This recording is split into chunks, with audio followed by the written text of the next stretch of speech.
Boa tarde, bem-vindos ao webcast da Petrobras com analistas e investidores sobre os nossos resultados do primeiro trimestre de 2025. É um prazer estar com vocês hoje. Esse evento será apresentado em português com tradução simultânea para o inglês. Os links para ambos os idiomas eles se encontram no nosso site de relacionamento com investidores da Petrobras. Gostaríamos de informar que todos os participantes acompanharão a transmissão pela internet como ouvintes. Depois da nossa introdução, teremos uma sessão de perguntas e respostas e vocês podem enviar suas perguntas pelo e-mail petroinvest@petrobras.com.br. Estão presentes conosco hoje Magda Chambriard, presidente da Petrobras, que falará na abertura, mas por conta de um compromisso não poderá ficar conosco na sessão de perguntas e respostas. Os diretores Clarice Coppetti, diretora executiva de Assuntos Corporativos, Cláudio Schlosser, diretor executivo de Logística, Comercialização e Mercados, Fernando Melgarejo, diretor executivo financeiro de Relacionamento com Investidores, Ricardo Wagner, diretor executivo de Governança e Conformidade, Maurício Tomasquim, diretor executivo de Transição Energética e Sustentabilidade, Renata Baruzzi, diretora executiva de Engenharia, Tecnologia e Inovação, Silvia dos Anjos, diretora executiva de Exploração e Produção, e William França, diretor executivo de Processos Industriais e Produtos. Para iniciar a palavra, então, passo a palavra, então, à nossa presidente, Magda Chambriard, para suas considerações iniciais. Por favor, Magda, pode prosseguir. Senhoras e senhores, muito bom dia. Um grande prazer estar aqui com vocês hoje para falar sobre os nossos resultados do primeiro trimestre de 2025. Eu considero que eles foram excelentes resultados, mas eu vou aproveitar o momento também para chamar a atenção para o cenário desafiador do preço de petróleo, que ora se apresenta para nós e que está a exigir de nós um esforço redobrado. Senhoras e senhores, sair de $84 por barril no primeiro trimestre do ano passado, enfrentar um primeiro trimestre de 2025 com uma média de $75 por barril e entregar os resultados que estamos entregando aos senhores não foi tarefa fácil. É uma tarefa árdua, levada a termo com muita dedicação e com muita sabedoria pela diretoria colegiada da Petrobras e por todo o seu corpo técnico. O que nós temos para frente é mais desafiador ainda. Estamos hoje no segundo trimestre de 2025 com petróleo a $65 por barril, uma diferença de praticamente $20 em relação ao primeiro trimestre do ano passado. Temos a certeza e estamos empenhados em resolver essa questão, entregando bons resultados, dedicando muito esforço e muito empenho em prol da disciplina de capital para 2025. Esse cenário desafiador de $65 por barril exige e vai exigir de nós simplificação de projetos, garantia de boas margens de comercialização dos nossos produtos, significativa redução de custos e muita cooperação entre as diversas áreas da companhia em prol dos melhores resultados possíveis para o nosso negócio. Isso é o que nós já estamos endereçando e é isso que todas as grandes petroleiras estão fazendo.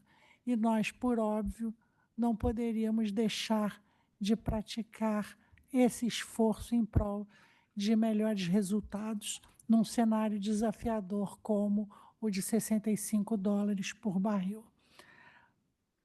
É nesse cenário que nós vamos falar e vocês vão ouvir demais de nós algumas palavras como austeridade, simplificação e otimização de projetos, redução de custos de investimento, de custos operacionais e de overhead. Nossos produtos, e nós sabemos disso, são valorados pelo mercado internacional eles variam com preço e com taxa de câmbio, sem que nós tenhamos controle dessas duas variáveis. O que nós sabemos e temos certeza disso é que nós temos a obrigação de reagir a essas flutuações.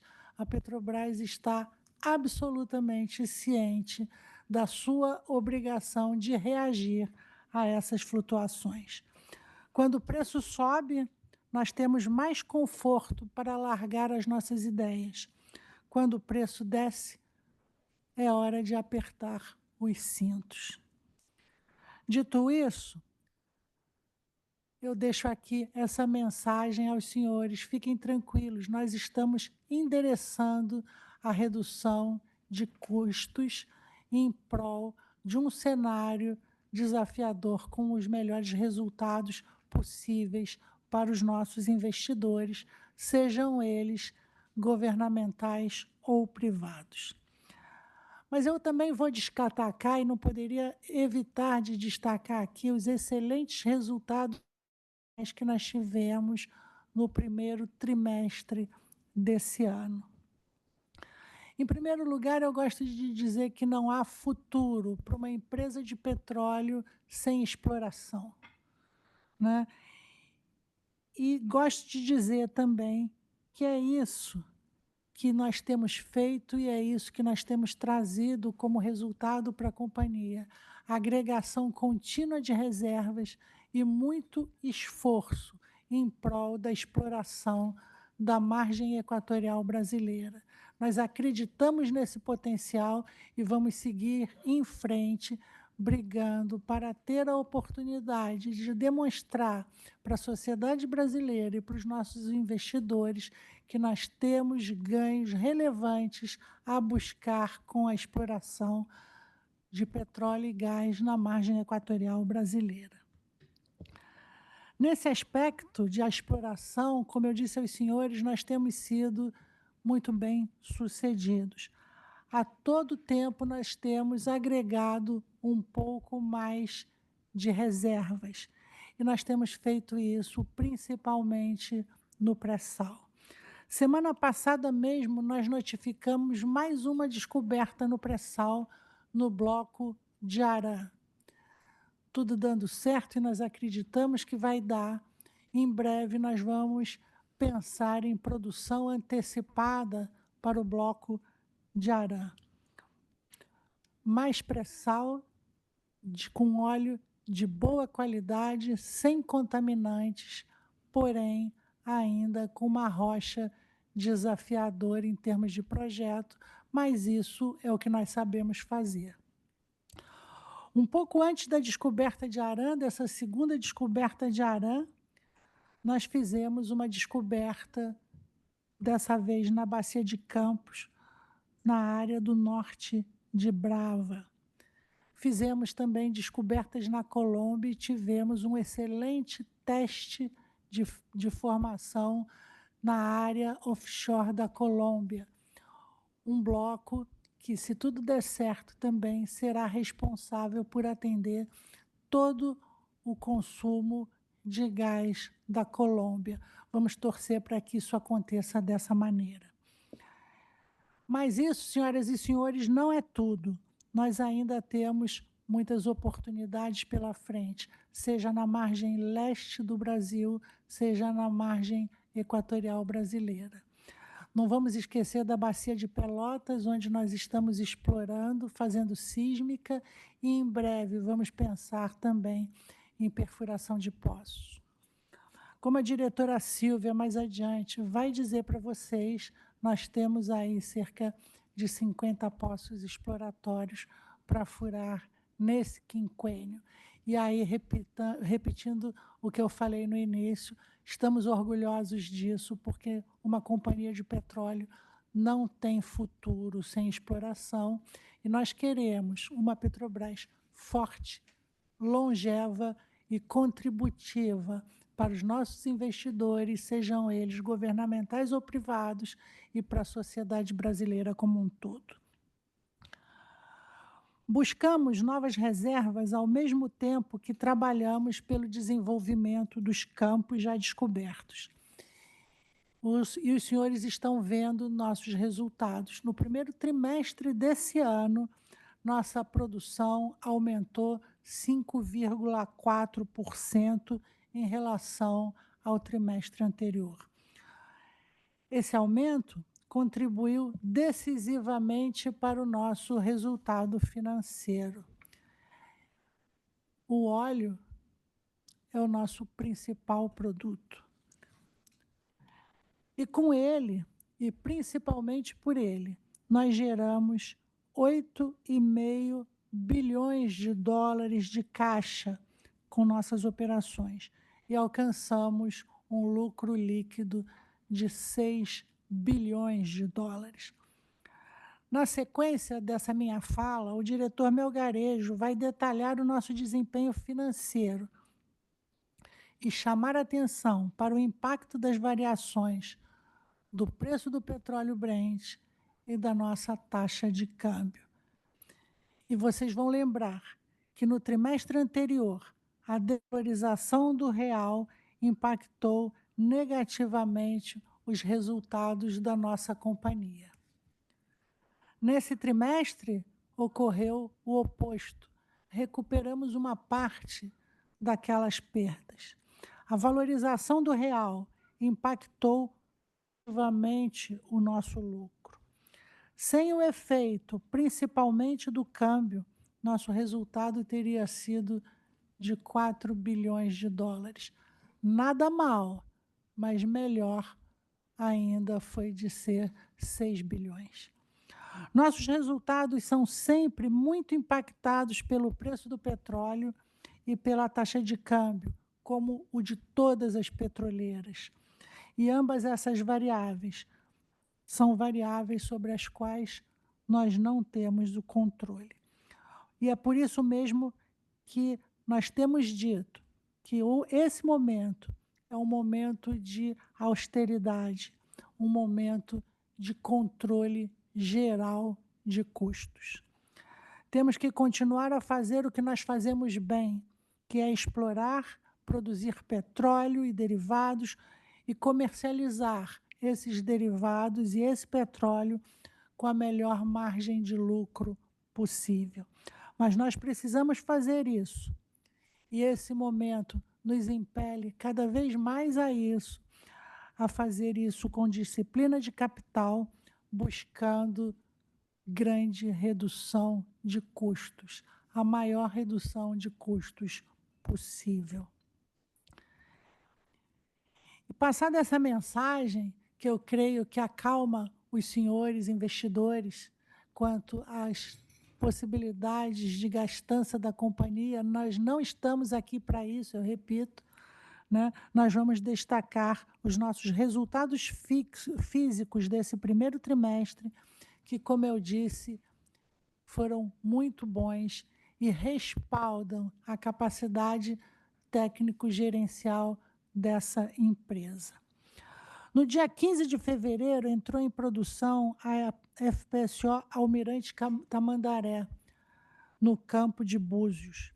Ela foi a primeira de uma série de 5 plataformas que vão tornar o Campo de Búzios o maior campo do Brasil disparado. Essa plataforma tem capacidade de produção de 225 mil barris de petróleo por dia, além do gás. Como eu disse, ela foi a primeira de uma série de 5 gigantes que integrarão as instalações do Campo de Búzios. Em 3 de março, a FPSO Almirante Alexandre de Gusmão chegou no Campo de Mero.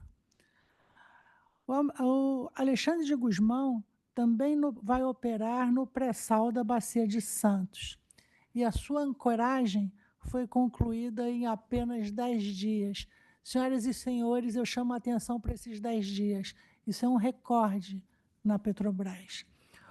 O início da produção da FPSO Alexandre de Gusmão está previsto para o final do segundo trimestre desse ano, início do terceiro trimestre. Com isso, serão mais 180 mil barris por dia operados pela Petrobras no pré-sal. Do lado do refino, nós também concluímos o revamp do trem 1 da refinaria de Pernambuco, a RENEST, elevando de cerca de 80 mil barris de petróleo por dia refinado para 130 mil barris por dia de capacidade de processamento dessa refinaria. Senhoras e senhores, com muito pouco investimento, ou seja, com a introdução da unidade de SOX, mais um pequeno revamp feito em termos de manutenção, nós praticamente dobramos a capacidade do trem 1 da RENEST. Isso parece simples, mas não é pouca coisa.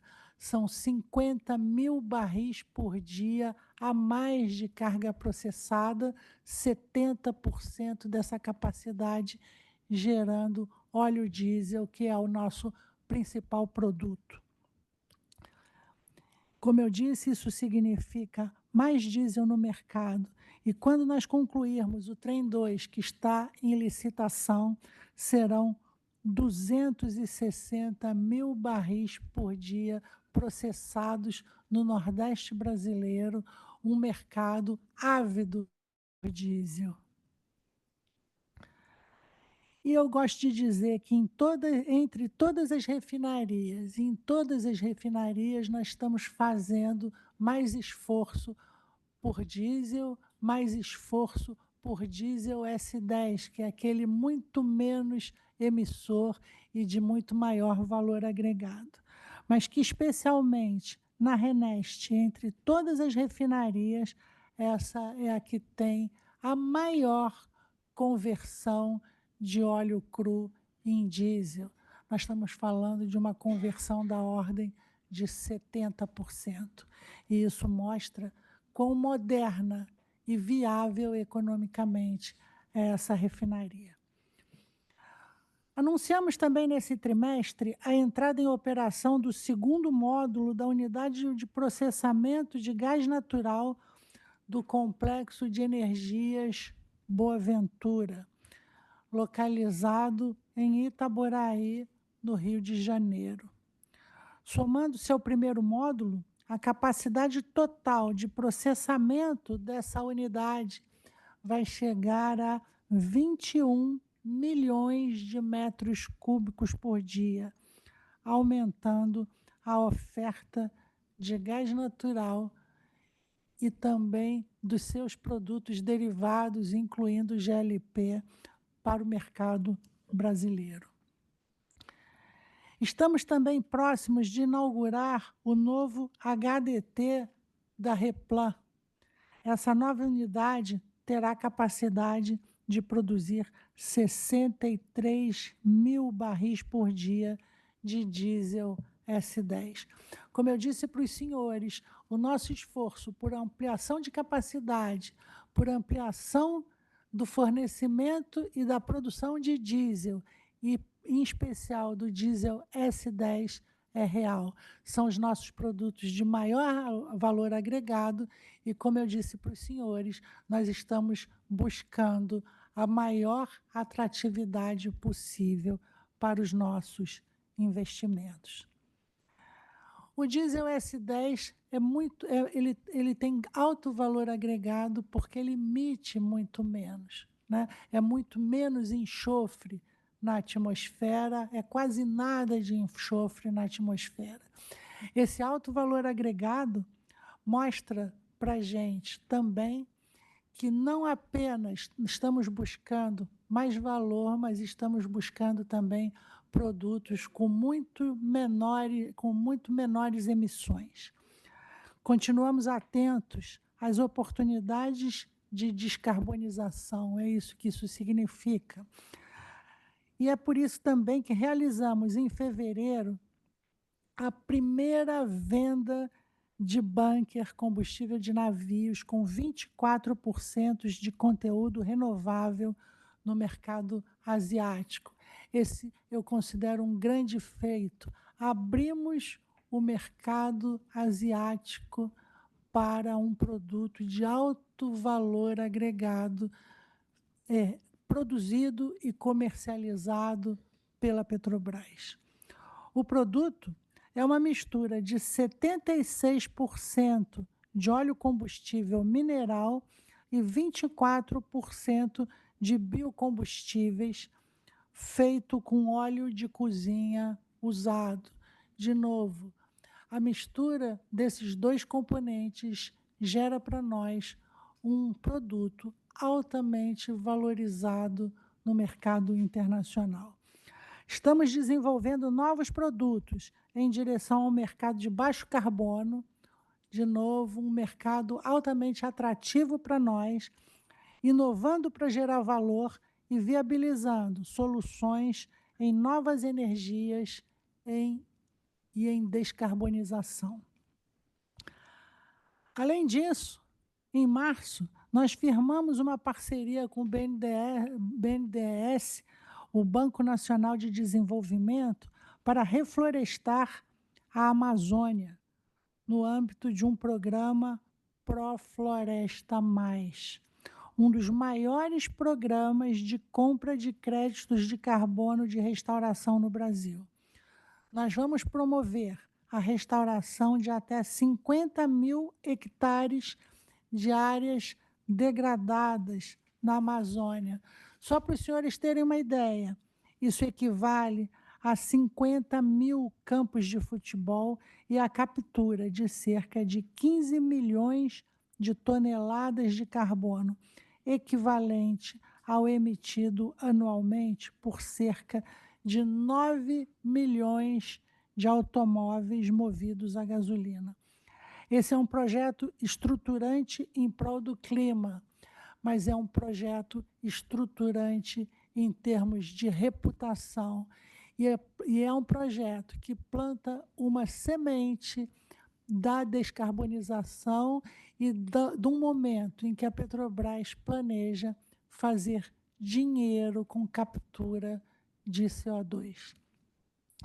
Estamos confiantes no nosso plano estratégico Visão 2050, sem esquecer que um preço de Brent baixo nos impõe desafios adicionais e que nós devemos revisar o nosso plano, gerando um plano de negócios 2026-2030, considerando a necessidade de vencer esses austeros desafios que a redução dos preços nos impõe.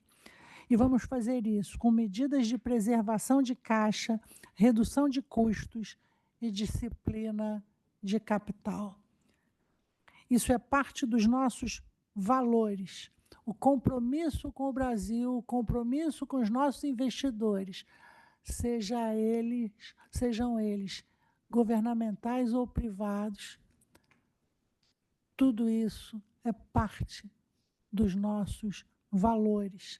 E é por isso que nós vamos continuar investindo, continuar focando em projetos de maior financiabilidade, gerando empregos, pagando tributos e movimentando a nossa economia e ganhando dinheiro para os nossos investidores, sejam eles governamentais ou privados. É isso que nós estamos fazendo aqui, gerando a companhia com o maior rigor possível, com a maior dedicação possível, acreditando no potencial do Brasil e sabendo que nós estaremos bem se o Brasil estiver bem. Então, essa é uma sinergia importante, é preciso que todos nós entendamos isso, porque o nosso resultado depende de um ótimo mercado brasileiro. O mercado brasileiro é hoje o 6º maior mercado consumidor de derivados de petróleo do mundo. Não é um mercado para ser desvalorizado, é um mercado para ser enxergado pelo valor que tem, e é por isso que eu digo que nós andamos juntos. A Petrobras se valoriza com o valor do Brasil e o Brasil se valoriza com o valor da Petrobras. Essa é uma via de mão dupla. E é por isso que nós estamos comprometidos com esse caminho a seguir, estamos comprometidos também com o nosso planejamento, com gastos em níveis adequados ao planejamento efetuado, ao patamar de preços de petróleo que ora se apresenta. Tenho a certeza que uma Petrobras forte e longeva é o objetivo comum de todos.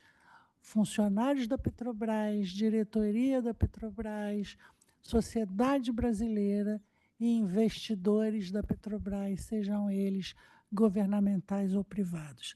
Dito isso, nós agradecemos a confiança de todos vocês, nossos acionistas, parceiros, trabalhadores, e estamos determinados a superar e superar os desafios que se apresentam e aproveitar todas as oportunidades que para nós se apresentem.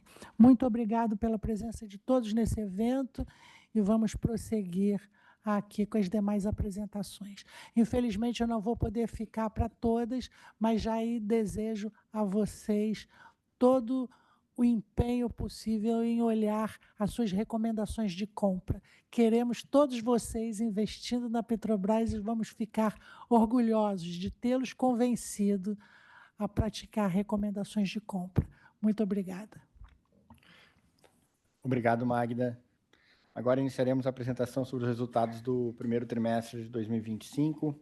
Vou passar a palavra para o nosso diretor financeiro e de relacionamento com investidores, Fernando Melgarejo. Fernando, por favor, você pode prosseguir. Bom dia a todos. Presidente Magda, obrigado pela mensagem. Agradeço aqui a todos pela presença em mais um webcast da Petrobras. Vou começar apresentando os principais destaques do primeiro trimestre de 2025. Após a apresentação, estaremos aqui, eu e os demais diretores, para responder a sessão de perguntas. Bom, vamos para o slide 5, é o que está na tela, né? Que traz os destaques financeiros da companhia. Reportamos um EBITDA ajustado, sem eventos exclusivos, de 10,7 bilhões de dólares, 8% acima do último trimestre de 2024, e lucro líquido sem eventos exclusivos de 4 bilhões de dólares.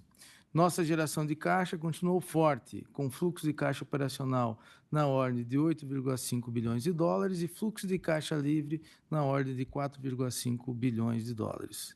Destacamos também nossas contribuições. Aprovamos 11,7 bilhões de reais em dividendos e juros sobre capital próprio relacionados ao primeiro trimestre de 2020, e pagamos mais de 65 bilhões de reais em tributos só nesse trimestre. Esse crescimento em várias métricas é fruto de um trabalho árduo e de estratégia bem implementada que demonstram a solidez financeira da Petrobras. Nosso compromisso é claro: continuar gerando retorno para nossos acionistas, incluindo a sociedade brasileira, de forma responsável e consistente. No slide 6, seguinte, trazemos o detalhamento do EBITDA e do fluxo de caixa operacional logo à direita. Aqui vale destacar o efeito da nossa performance operacional no resultado, com maior produção e maiores volumes comercializados. O EBITDA ajustado sem eventos exclusivos foi da ordem de 10,7 bilhões de dólares no trimestre, um crescimento de 8% em comparação ao quarto trimestre de 2024. Como falei, esse aumento foi impulsionado principalmente pelo aumento das vendas do petróleo, tanto no mercado interno quanto no mercado externo, além do aumento do crack spread do diesel. No que tange ao fluxo de caixa operacional, à direita, tivemos um crescimento de 4% em relação ao trimestre anterior, totalizando 8,5 bilhões de dólares. No slide seguinte, slide 7, como vocês podem ver nesse gráfico, nosso lucro líquido no trimestre foi de 6 bilhões de dólares. Sem considerar os eventos exclusivos, no entanto, o resultado foi da ordem de 4 bilhões, um aumento, ainda assim, de 31% em relação ao trimestre anterior. Na tabela abaixo, observamos como foi o cenário externo. Parte da melhora do resultado reflete o aumento de 28% do crack spread do diesel, a valorização de 1% do Brent, trimestre a trimestre, e a apreciação de 7% do real em relação ao dólar de final de ano. Passamos agora para o slide 8. No primeiro trimestre de 2025, os investimentos totalizaram 4,1 bilhões de dólares, o que representa uma redução de 29% em relação ao último trimestre de 2024. Esse volume de investimento corrobora a mensagem que eu trouxemos para vocês em nosso último webcast, quando falamos que não veríamos o nível de CAPEX do primeiro trimestre no primeiro trimestre de 2025. Vocês lembram que, no quarto trimestre do ano passado, tivemos um CAPEX maior por causa da redução do descasamento do avanço físico-financeiro das unidades próprias para o campo de Búzios. O CAPEX do primeiro trimestre de 2025 foi menor que o quarto trimestre de 2024, mas é maior quando comparado com o CAPEX do primeiro trimestre do ano passado. Houve um aumento de 34%, principalmente em função dos avanços em grandes projetos do pré-sal da Bacia de Santos, em especial nos novos sistemas de produção do campo de Búzios e Atapu. No slide 9, slide seguinte, trouxemos um pouco da materialização dos investimentos realizados. Vocês podem observar que estamos investindo mais, mas também entregando mais. São investimentos vinculados a maiores entregas físicas que sustentam a curva de produção e asseguram o cronograma de entrada dos novos sistemas. A aceleração do CAPEX realizado no final de 2024 permitiu encurtar o gap físico-financeiro em 14 pontos percentuais, refletindo nosso compromisso no cumprimento de pacotes e na redução nos riscos de atraso. Listamos aqui alguns dos resultados que mostram a evolução das entregas nos últimos 12 meses. Destaco que as 5 plataformas que estavam em construção no primeiro trimestre de 2024 saíram de 51% para 76% de avanço físico. Além disso, demos início à construção de mais 2 plataformas, chegando a 7 unidades em construção neste ano. Nosso CAPEX maior em relação ao passado reflete o número maior de plataformas próprias que estamos construindo e traz o benefício de não termos plataformas afetadas entrando no médio prazo com impacto na nossa dívida. Também dobramos o número de interligações de poços em um ano. Foram 16 poços interligados no primeiro trimestre de 2025 e 8 no primeiro trimestre do ano passado. É a nossa melhor marca em um trimestre nos últimos 8 anos de Petrobras. Realizamos 27 intervenções de perfurações e contemplações em novos poços, um crescimento de 13% em relação ao primeiro trimestre de 2024. Ou seja, estamos realizando mais perfurações e interligando poços e avançando na construção das novas unidades que sustentarão a nossa curva de produção. São projetos de investimento que geram valor para os nossos acionistas e se traduzirão em crescimento rentável nos próximos anos. No slide 10, trouxemos uma reconciliação entre o CAPEX competência e o investimento caixa do primeiro trimestre de 2025. Vocês podem observar que o investimento caixa do trimestre foi impactado pelo CAPEX pontualmente maior no quarto trimestre de 2024. Em primeiro lugar, é importante esclarecer que existe uma defasagem normal entre as medições e as realizações de pagamentos. Isso significa que, em todos os trimestres, observamos um certo nível de descasamento temporal, algo absolutamente normal.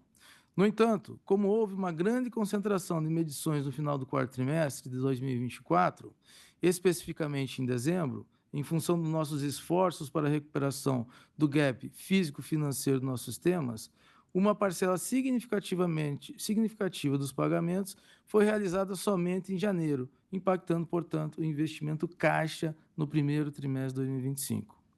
Para ilustrar esse efeito, detalhamos nesse gráfico ponte o impacto desse descasamento temporal entre medição e pagamento. No primeiro trimestre de 2025, cerca de $1 bilhão que saíram do nosso caixa para investimento foram referentes às medições do quarto trimestre do ano passado, enquanto que $400 milhões foram medidos no primeiro trimestre e sairão no caixa somente no segundo trimestre de 2025, voltando, portanto, à normalidade. Quero aproveitar e chamar a atenção para a parcela referente ao IFRS 16. Esse montante é considerado no CAPEX competência, porém, na visão caixa. é classificado como uma saída de recursos utilizados nas atividades de financiamento, uma vez que se refere a arrendamentos. Vamos agora para o slide 11, que apresenta os níveis de endividamento da companhia. No primeiro trimestre de 2025, observamos um aumento da dívida bruta que aconteceu, sobretudo, em função da entrada do FPSO Almirante Tamandaré. Trata-se de uma unidade afetada que impacta nosso custo de arrendamento. Lembrando, a capacidade de 225 mil barris dias e o ramp-up desse FPSO pode acontecer ainda este ano. Importante reforçar aqui que a dívida segue dentro do limite definido no Plano de Negócio 2025-2029, com teto de endividamento de 75 bilhões de dólares. Dessa forma, mantemos uma estrutura de capital eficiente e mais flexível. Agora, no slide 12, como vocês podem ver, seguimos comprometidos com a distribuição dos resultados gerados e a sustentabilidade financeira da companhia. Com a dívida bruta sob controle, dentro do patamar estabelecido no plano de negócios e resultados positivos, nosso Conselho de Administração aprovou ontem a distribuição de remuneração acionista relativa ao primeiro trimestre de 2025 de 11,7 bilhões de reais, equivalente a 0,91 centavo por ação, que serão pagos em duas parcelas, como sempre acontece na Petrobras, uma em agosto e a outra em setembro. No slide 13, conseguimos ver a importante contribuição em tributos de nossas atividades. Somando tudo, foram 65,7 bilhões de reais pagos em tributos à União, estados e municípios, incluído, portanto, a participação governamental. Além disso, destinamos cerca de 66 milhões de reais em investimentos socioambientais voluntários e patrocínios. São mais de 200 iniciativas entre projetos sociais, ambientais e patrocínios culturais, esportivos e de ciência e tecnologia. Sempre fazemos questão de trazer esses valores para mostrar para vocês como o desempenho da Petrobras se materializa em impacto positivo para a sociedade brasileira. Aqui só trazemos os impactos diretos, tem o indireto também, que tem um tamanho exponencial no todo. Chegando aos últimos slides, acabamos de ver como foi nosso desempenho no primeiro trimestre de 2025, mas nossa atenção, e a de vocês certamente, e a presidente já antecipou, está no momento atual e em como a companhia está preparada para esse cenário de Brent mais baixo. O primeiro ponto que gostaria de lembrar a vocês é que a Petrobras tem um plano estratégico e uma governança de aprovação de projetos que preparam a companhia para gerar valor em cenários adversos de preços. Colocamos aqui uma tela do nosso plano de negócio divulgado no ano passado, em que já falávamos da nossa robustez, mesmo em cenário de preços de petróleo mais baixo. Nossos projetos de EP precisam demonstrar VPL positivo em cenários de até $45 por barril. Além disso, o Brent de equilíbrio prospectivo da nossa carteira de EP é em média, $28 o barril.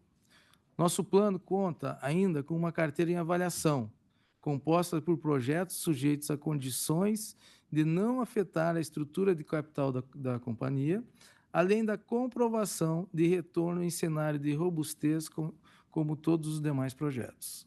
Quanto à nossa política de remuneração aos acionistas, a fórmula já assegura dividendos compatíveis com diferentes preços de petróleo, sem comprometer a sustentabilidade financeira da companhia.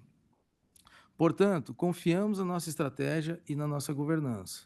Reforço que a nossa estratégia de longo prazo está mantida, mas isso não significa que não estejamos plenamente cientes e atentos ao cenário mundial de preços mais baixos na nossa indústria. Por isso, vamos ao próximo slide. Estamos incorporando ações de redução de custos e adequando o plano de negócio à nova realidade. Aqui no último slide, trazemos alguns exemplos que estamos fazendo. Temos 3 frentes de trabalho principais. Primeiro, medida para minimizar os efeitos inflacionários com otimização de gastos. Aqui estamos falando basicamente de redução de gastos corporativos transversais, buscando voltar a níveis do passado. Segundo, ações que visam mitigar o impacto de preços menores no fluxo de caixa livre, e vou trazer alguns exemplos. Simplificação de projetos de engenharia. Já estamos fazendo isso nos projetos do SEAP. Reavaliação de escopo de projetos licitados recentemente e que não tiveram boa atratividade. Temos como exemplo o Revit, Albacora, Marlim Leste, Marlim Leste Sul e Barracuda e Caratinga. Redução de custo de hibernação de sistemas que aguardam descomissionamento. Reavaliação da estrutura de custos de sistemas maduros, como campos terrestres. E, por fim, né, em nosso portfólio serão priorizados projetos que tragam fluxo de caixa positivo em horizontes menores. Entre as ações dessa frente, temos maior rigidez na inclusão de novos projetos na carteira de implementação, repriorização de projetos em implantação com maiores retornos nos curtos e médios prazos. E vamos continuar estudando medidas de adequação para reforçar sempre a nossa resiliência. Manteremos vocês informados dos desdobramentos e impactos dessas ações. Finalizo aqui minha apresentação e agradeço mais uma vez a todos pela atenção. Devolvo a palavra para o Eduardo, que dará início à sessão de perguntas e respostas. Meu muito obrigado a todos. Muito obrigado, Fernando. Vamos, então, à sessão de perguntas e respostas. A primeira pergunta vai ser do Bruno Amorim, do Goldman Sachs. Bruno, a palavra está com você. Oi, obrigado. Bom dia, obrigado pelo espaço para fazer minhas perguntas. Eu gostaria de fazer uma pergunta na linha da alocação de capital. Se vocês pudessem, por favor, nos dar um update sobre alguns potenciais processos, como eventualmente a recompra da refinaria na Bahia, também sobre o etanol, se vocês fizeram algum progresso nessa frente.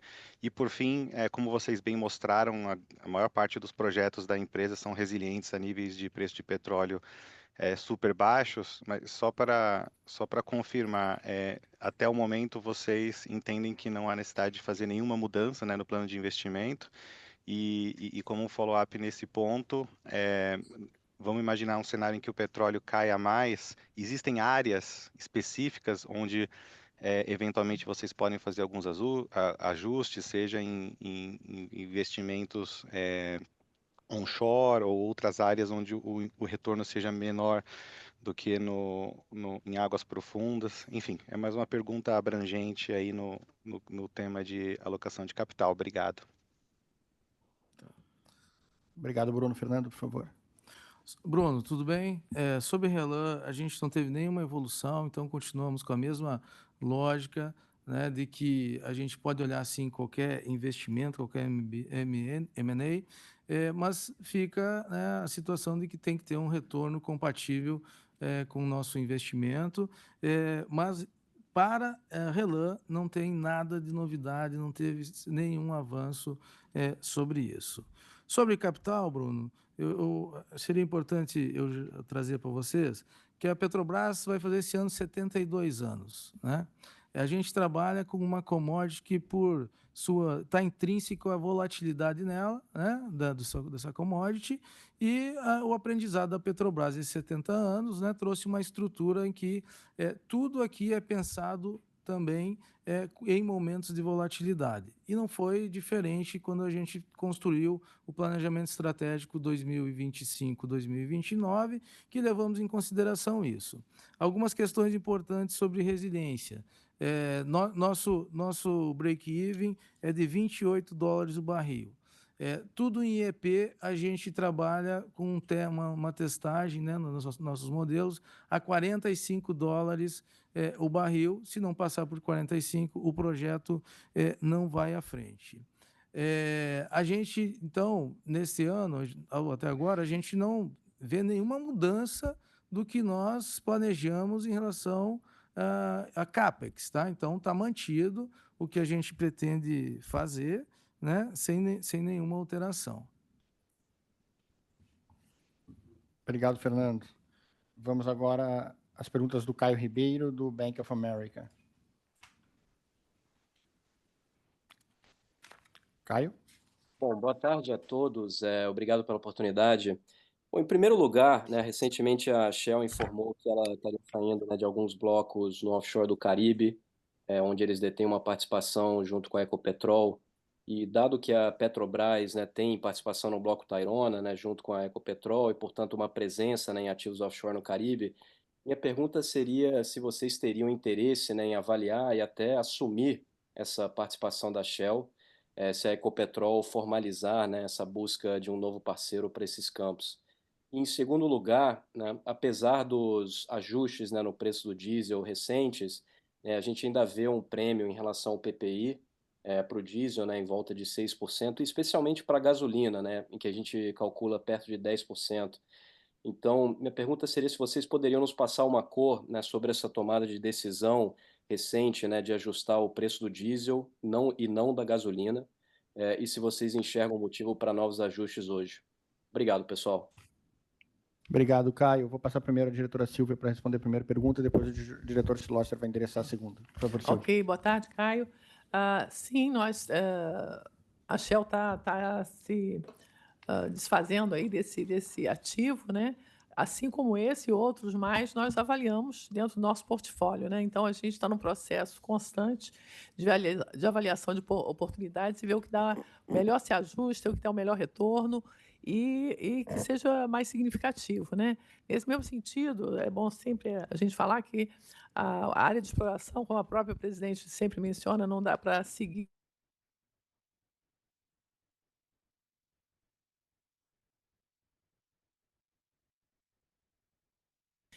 interpretação, como também de portfólio. E sim, a gente avalia todos eles. Mas lá na Colômbia, além da nossa descoberta, a gente está perfurando lá dois poços, né? Um deles é o Buena Sorte, que também o nome, né? O nome indica, está chegando próximo. Espero estar dando uma boa sorte, bons resultados também nessa área. Mas sim, a gente avalia a possibilidade, mas dentro do nosso portfólio global. Obrigado, Silvia. Schlosser, por favor.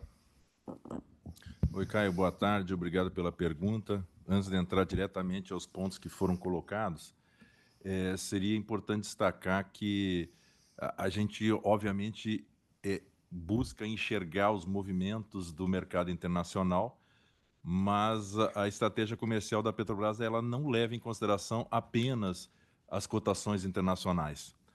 Gostaria, antes de falar diretamente na pergunta, aproveitar que agora em maio, dia 19 de maio, a gente completa 2 anos aí de implantação da estratégia comercial, da nova estratégia comercial que leva em consideração todos esses aspectos. Com relação à tua pergunta, Caio, eu acho que tem 2 pontos, né, para a gente esclarecer, assim, tentar endereçar essa questão do diesel e gasolina. Nós enxergamos efetivamente um olhar particular para cada um dos produtos. Por que ele é particular? Porque, ao contrário do diesel, que tem uma tendência de queda no mercado internacional, a gasolina vive um momento de ascendente pela driving season americana. Então, existe um movimento de tendência de recomposição de estoques nos Estados Unidos, especialmente, onde o consumo da gasolina tende a subir e pressiona um pouco as cotações internacionais.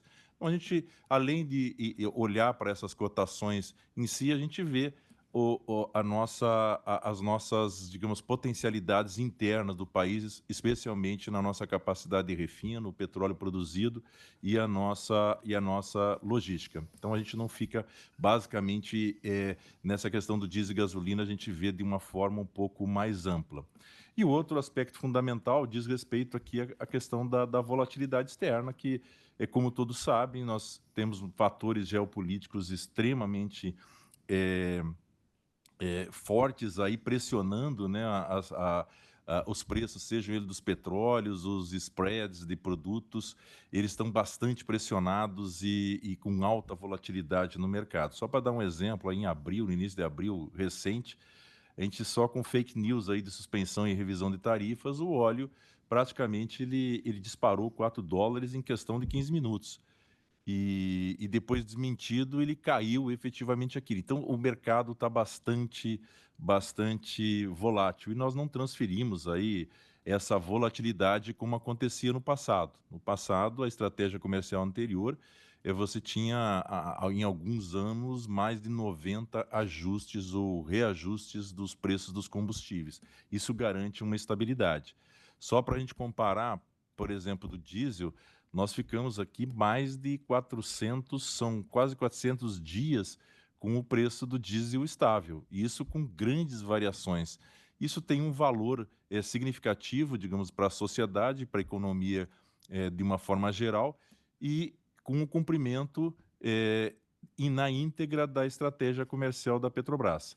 Nós temos aqui ajustes da gasolina, como você comentou, o último foi em julho de 24. Então, são mais de 300 dias aqui de preços estáveis, enquanto isso o mercado ele oscilou bastante para cima.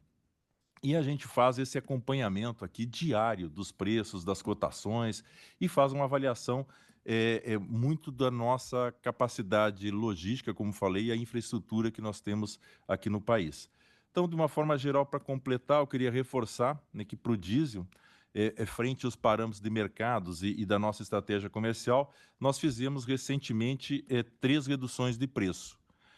Nós viemos de um primeiro trimestre bastante interessante, nós avançamos no Centro-Oeste mais uma vez cresceu 9,2%, nós capturamos uma parcela muito significativa desse incremento no Centro-Oeste, no primeiro trimestre, que representou uma ampliação de praticamente de 72% para praticamente quase 74% do mercado do diesel. Aproveitamos isso. Mais recentemente, nós tivemos aqueles 2 efeitos, o efeito tarifaço e a guerra comercial, mais o anúncio da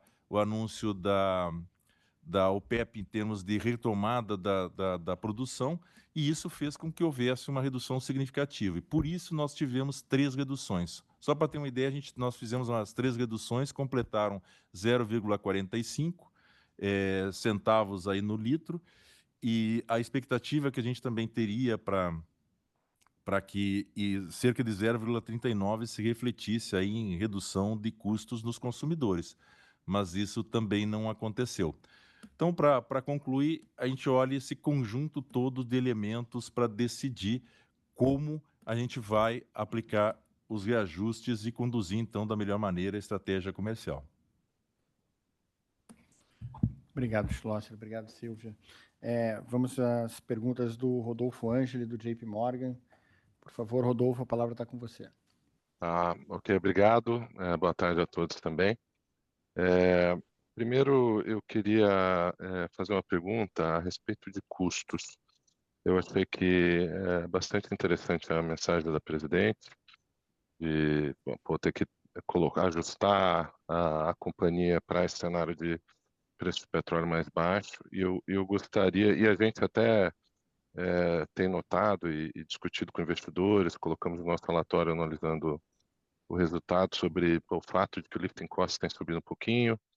Então, a gente gosta muito de ver esse foco de novo em redução de custo. Eu ia pedir, então, para vocês, se vocês pudessem dar um pouquinho mais de cor a respeito de quais são as iniciativas, onde está o maior potencial e, se possível, né, qual é a ambição aí que tem de valor a ser capturado.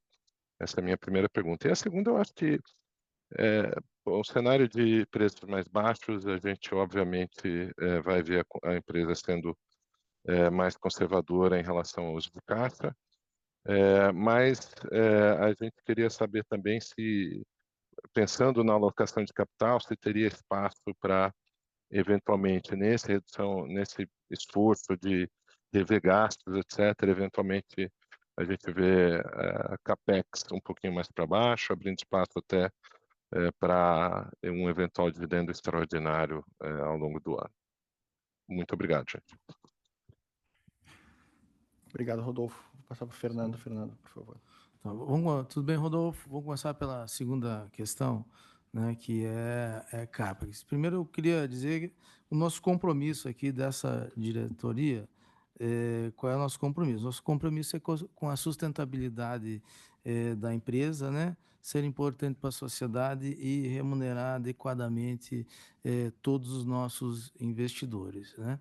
Então, quando a gente se depara com um Brent menor, algumas medidas a gente vem tomando, né? Como a gente já antecipou, tem uma otimização de gastos transversais, que para compensar a inflação e voltar a níveis históricos, esse é um dos objetivos. Simplificação de projetos, a gente teve um projeto que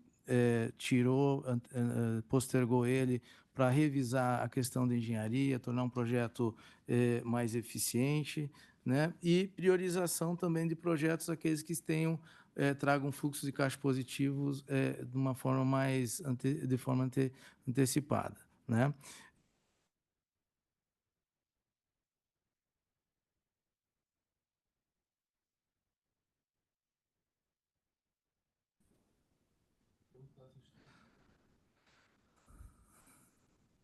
Voltou? Deu uma travada aí, gente. Então, dentro do nosso portfólio de investimentos que temos, né, obviamente a gente tem ranqueado lá quais são os prioritários do ponto de vista financeiro e estratégicos também, e quais são os menos prioritários. Mas antes da gente chegar numa lógica de redução de CAPEX, né, eu acho que a gente tem que buscar todas as alternativas de redução de custo para que a gente consiga manter CAPEX e também consiga colocar os projetos, fazer a execução dos projetos, porque os projetos de hoje é o futuro da Petrobras amanhã. Então, priorizaremos de qualquer forma esse ponto. Silvia e Renata querem me complementar em questão de custos? Uma das formas de a gente avaliar a otimização e relação de custos, a gente tem visto bastante aqui no projeto que a gente está fazendo, um programa junto com a área de desempenho, é realmente a gente aumentar a nossa eficiência operacional, né? Que é uma forma da gente reduzir os custos nas nossas áreas de offshore, né? E nas áreas onshore, realmente é uma redução significativa de todos os custos, para que ele fique realmente rentável, né?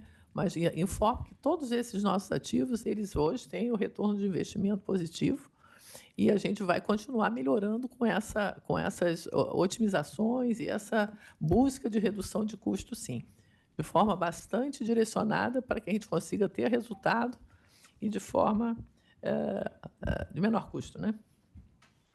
Obrigado, Fernando. Obrigado, Silvia. Vamos às próximas perguntas do Vicente Falanga, do Bradesco BBI. Vicente, a palavra está contigo. Obrigado, Edu. Obrigado, Magda e todo o time da Petrobras. Eu também tinha duas perguntas. Primeiro, faz um tempinho que a gente não vê alguns FPSOs de projetos de revitalização entregando crescimento. Então, Ana Nery, Maria Quitéria, né, são projetos aí que estão meio flat, a produção faz um tempinho.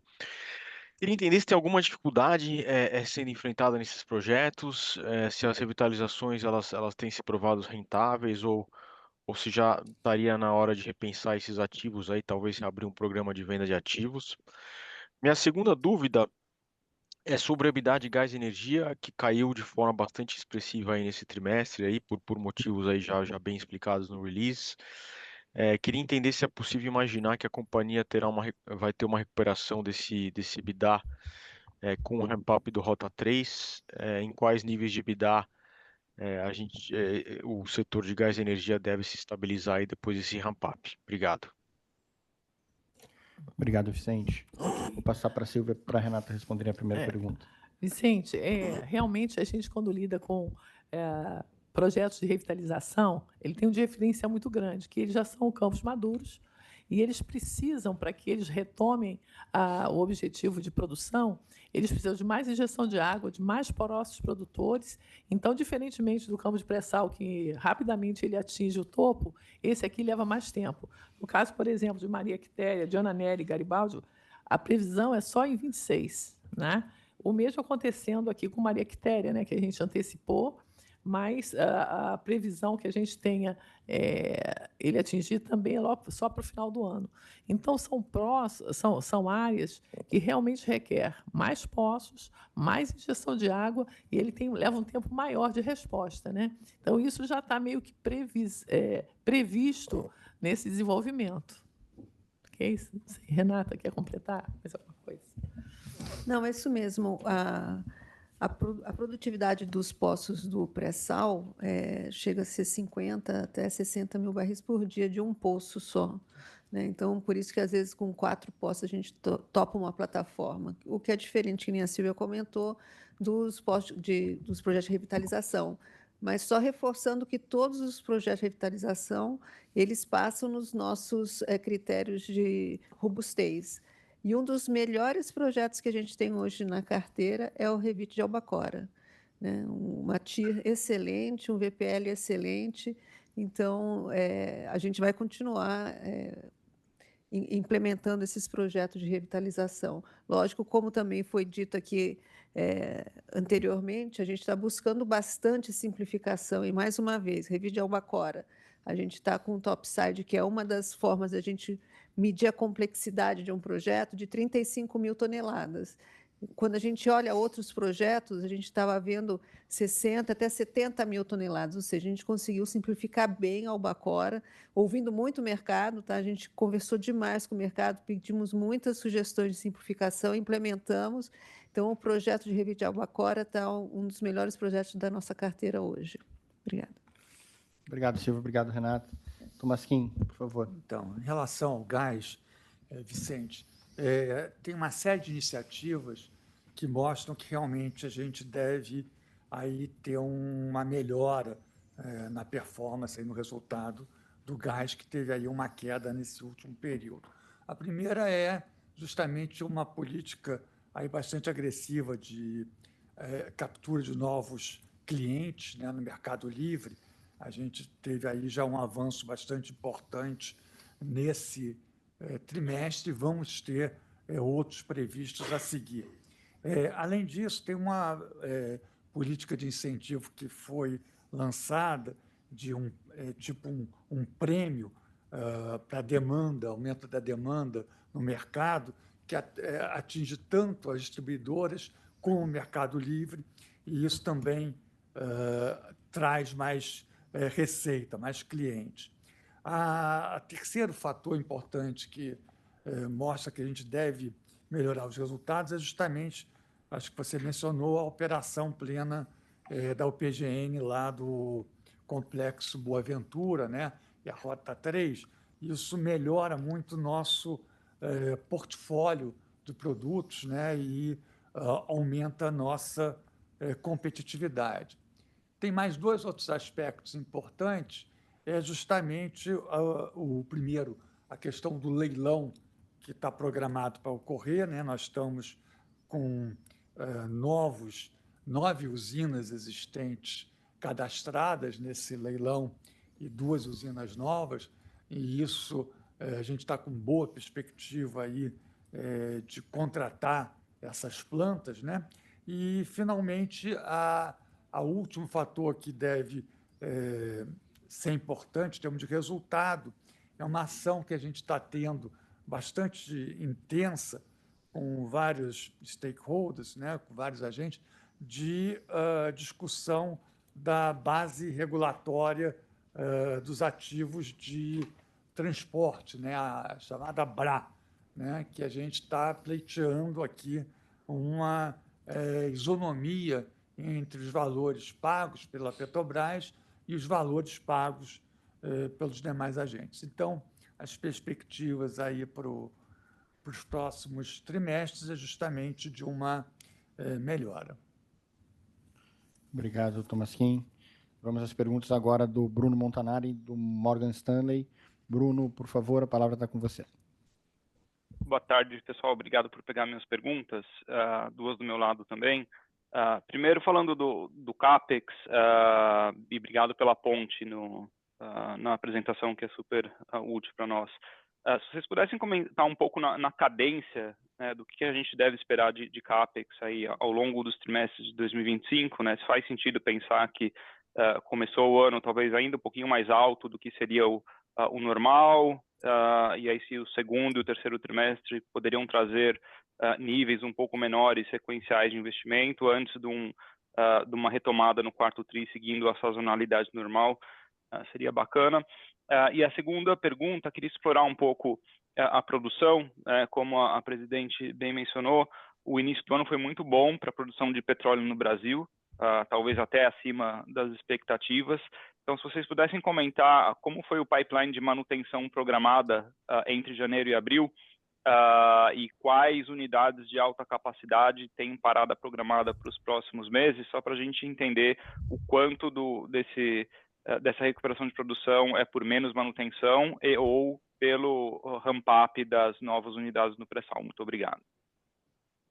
Obrigado, Bruno. Vou passar primeiro para o Fernando responder a tua primeira pergunta. Oi, Bruno. Obrigado pela questão.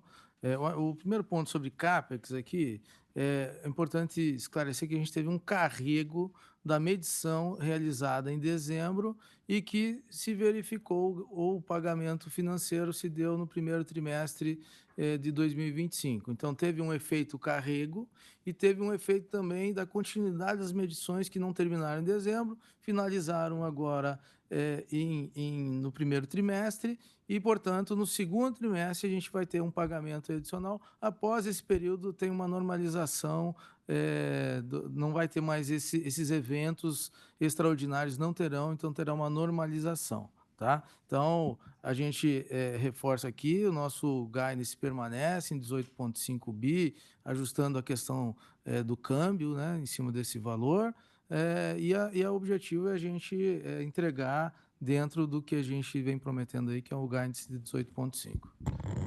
Renata, você quer adicionar, por favor? Ok, Bruno. As paradas, né? As paradas programadas são assim absolutamente essenciais para a manutenção da plataforma, vida longa, segurança, garantia. Então, a gente tem um programa de paradas programadas para todas as plataformas, né?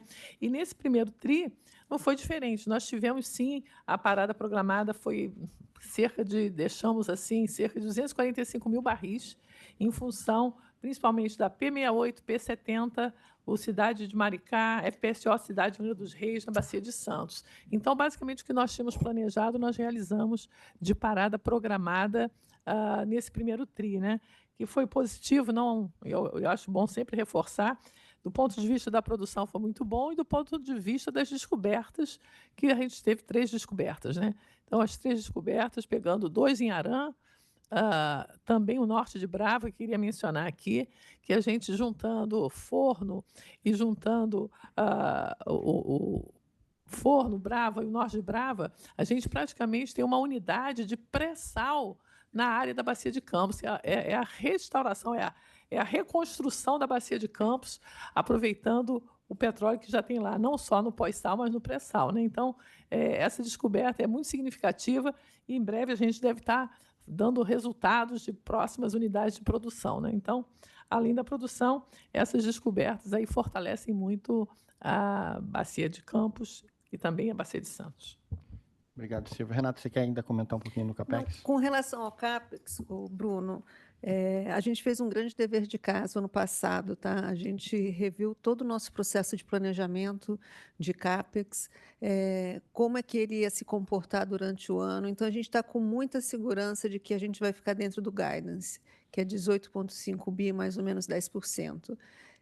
E uma das grandes seguranças que a gente tem é porque a maioria dos grandes projetos já estão contratados, né? Então não tem muitos sobressaltos para a gente dar esse ano. A nossa previsão é de que a gente cumpra realmente.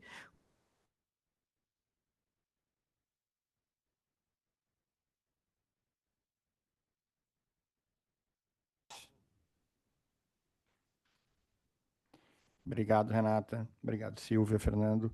Vamos às próximas perguntas do Matheus Enfeld, do UBS. Matheus, a palavra está contigo. Bom dia, boa tarde. Minha primeira pergunta é em dividendos.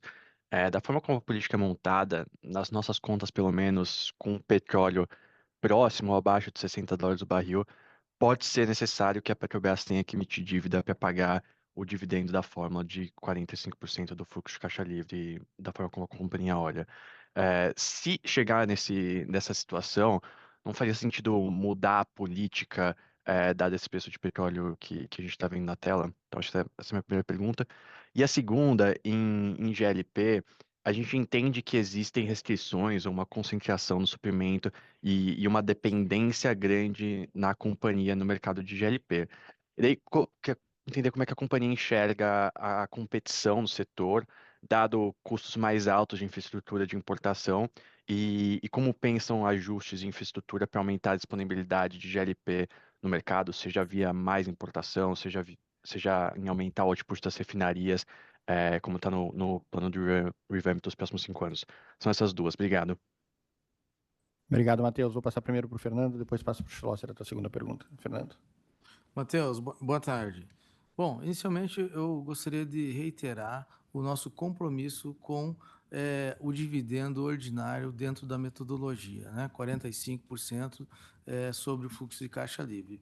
Ela é uma metodologia que ela é autoajustável, porque a base, que é o fluxo de caixa livre, à medida que ele aumenta, e o contrário também é verdadeiro, então ele vai se ajustando conforme for a base que a gente tem, né? Quanto à dívida, eu acho que vamos lembrar lá quando a gente definiu o planejamento estratégico no final do ano, o que a gente definiu? A gente modificou o tamanho da dívida, né, do limite da dívida, né, para 75 bilhões de dólares, ele era 65, e ele tinha e ainda tem 3 principais motivações. Uma era eventuais investimentos que a gente não conseguia enxergar naquele momento, ainda não conseguimos enxergar, que fizesse sentido ter um aumento da dívida, e por isso a gente trabalhou com uma dívida lá na ordem de 65 bilhões aproximadamente. A outra questão era para acomodar o afretamento, porque com o início do primeiro óleo, né, de Maria Quitéria e o Tamandaré, teve um impacto, o Almirante Tamandaré, teve um impacto no gravamento da dívida, então a gente reconheceu dívida no primeiro óleo, né, e isso estava esperado, e lembrando que quando tem o primeiro óleo, está associado com receita, então um aumento de dívida com uma receita associada, o que é bem bastante positivo. E a terceira questão é a gestão de caixa.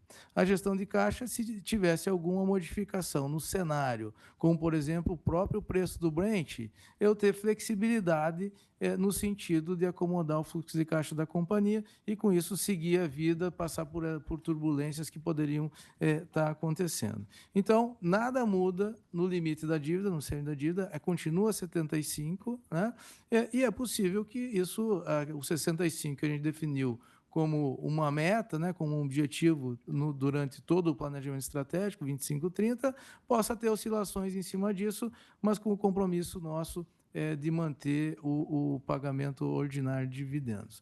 Quanto ao extraordinário, embora não falado, vai depender muito da capacidade de geração de caixa. Se tiver caixa acima do nível que a gente entende adequado, a gente fará, sem dúvida, a distribuição via dividendo especial. Obrigado, Fernando. Schlosser, sobre o GLP, por favor. Ok, Matheus, a questão do GLP, da infraestrutura, o que a gente tem preparado aí para futuro, né, é um incremento da produção de GLP. Os investimentos em refino e ampliação de capacidade são muito focados na produção de diesel, mas também há um incremento da produção de GLP.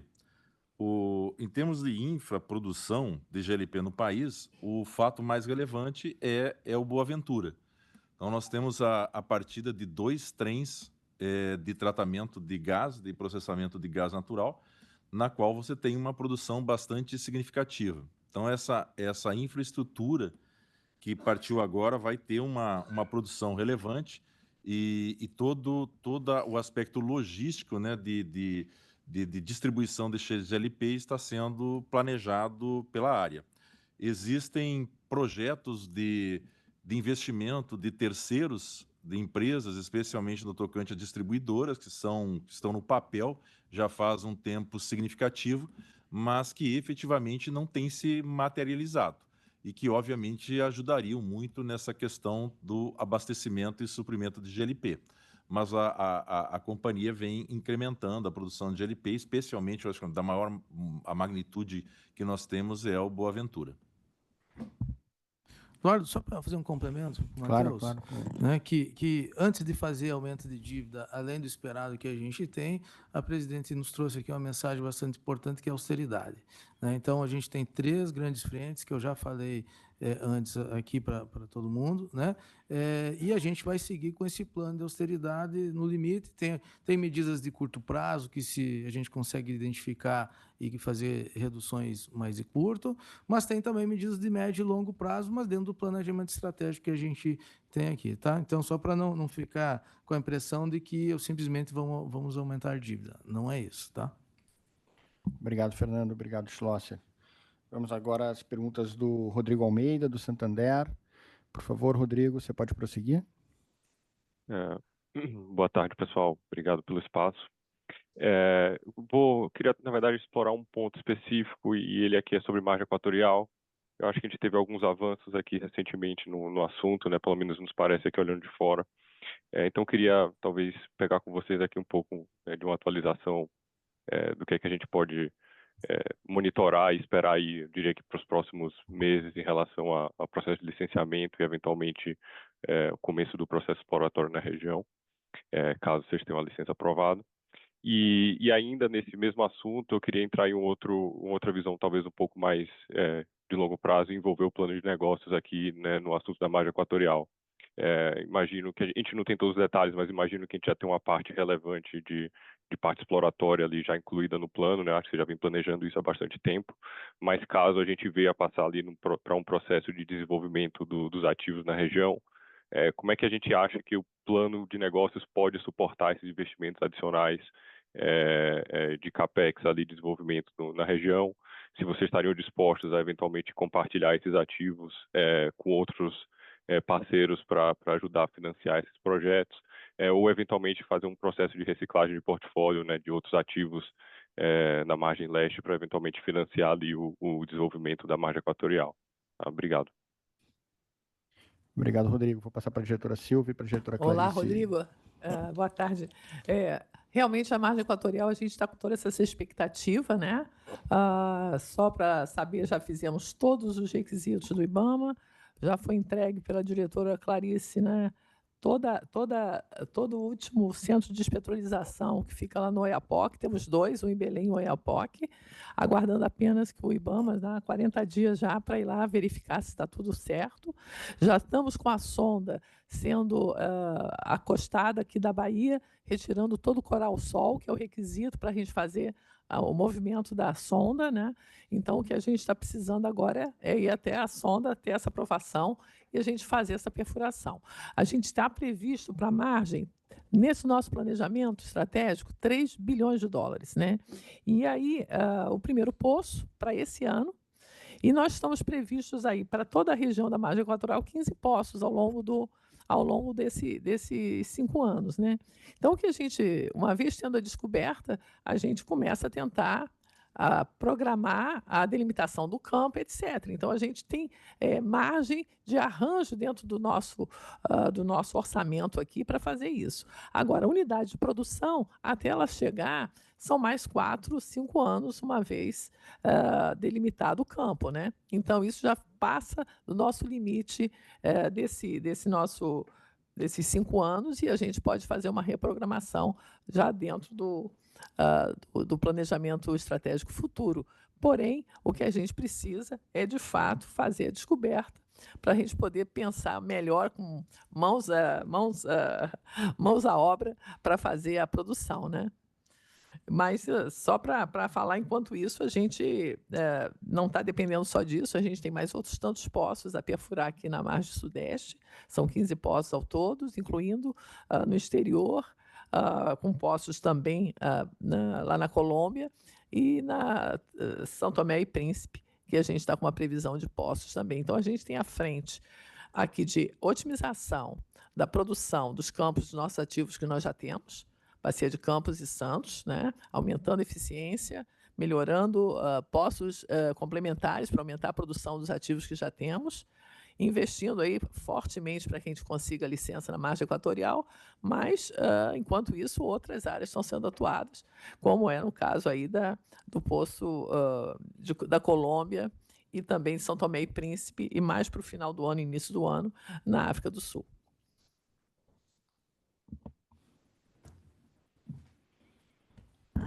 Boa tarde.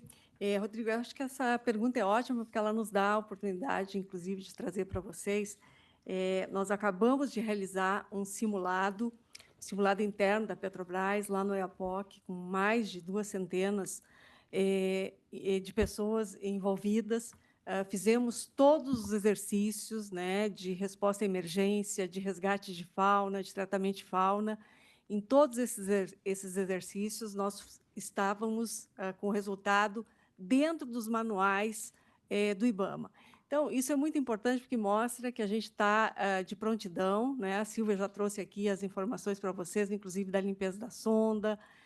Já entregamos a base de fauna licenciada, né, com licença de operação pela SEMA, a Secretaria do Meio Ambiente do Amapá, com a BITSE, e também levamos para o EAPOC todo um contingente de equipamentos, né, e também de pessoas capacitadas para a resposta à emergência. Tudo aquilo que compõe os nossos centros de defesa ambiental também estão lá no EAPOC.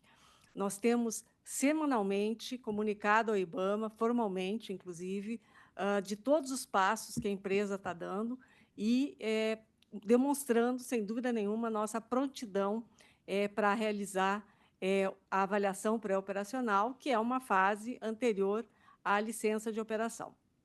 Obrigada. Obrigado, Clarice. Obrigado, Silvia. Vamos agora às perguntas do Gabriel Barra. Gabriel, por favor.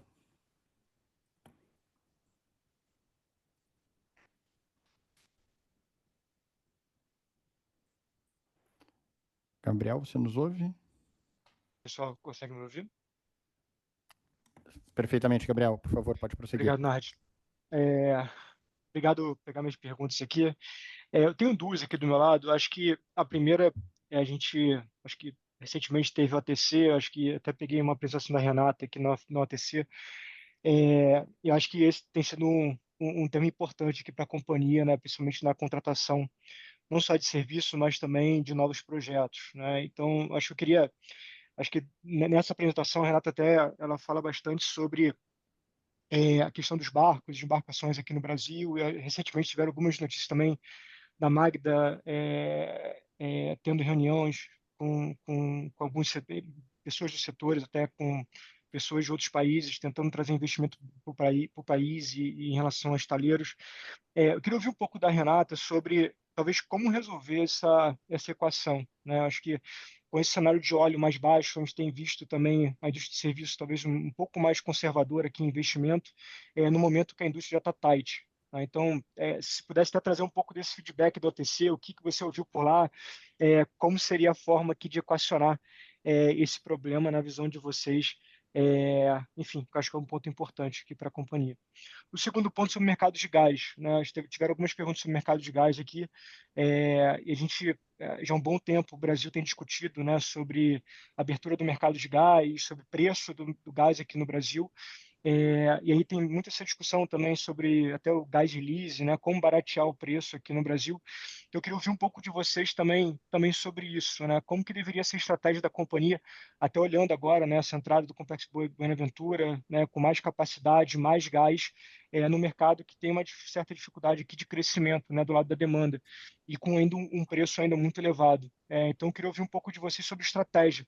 Vocês assinaram até alguns contratos aqui no Mercado Livre com a indústria de cerâmica, etc. Então, eu queria ouvir um pouco da estratégia de vocês para o mercado de gás e como isso deveria impactar o resultado da companhia daqui para frente. Obrigado.